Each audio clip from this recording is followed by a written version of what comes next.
बाबू हे काय पाटील बोऱ्या बिस्तारा बांधून निघाला मुंबई सोडून.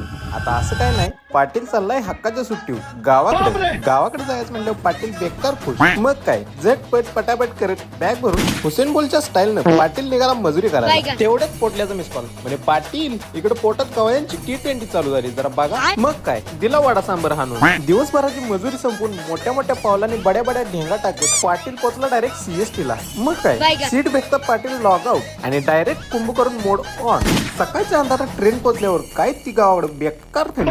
मग काय बॅग उचलून डायरेक्ट घरकोट छो. घरी आलेल्या पाटलाचं पहिलं मिशन म्हणजे ऑपरेशन मटन.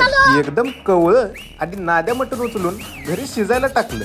मटन शिजते तोपर्यंत आम्ही आमचं पुष्पक विमान काढून मी आणि नाना पोचलो रानात. म्हटलं आता आलोय तर तुम्हाला पण जरा आमचं रान दाखवू. काय ते दृश्य काय ती हवा. चूक म्हटलं की गावाकडेच, पण काय करायचं पोटा पाण्याला जरा बाहेर जायलाच लागते. तेवढ्यात आमच्या नानासनी दिसल्या काकड्या. मग काय पाटील बेकार खुश, कारण मटणासोबत कोशिंबिरीची पण जुळणी झाली. आता या कोशिंबिरीचं मटणासोबत कॉम्बिनेशन कसं लागतंय या दाखवतो पुढे. घरी आल्यावर मटण शिजलंय का बघायचा मान खास तुमच्या पाटीलला होता. आणि मटण खाऊन बघितल्यावर आरा एकदम जबरदस्त चव. आता बाकीचा आयटम रेडी होईपर्यंत म्हणलं कटिंगचा मुहूर्त लावू. आणि गावाकडचं कटिंगची मजा तर काय वेगळीच आहे. चला तर मग आम्ही घेतो इकडे गावरान मटणावर मस्त ताव मारून, आणि तुम्ही पण घ्या की जरा फॉलोवर ताव मारून. तोपर्यंत जय महाराष्ट्र.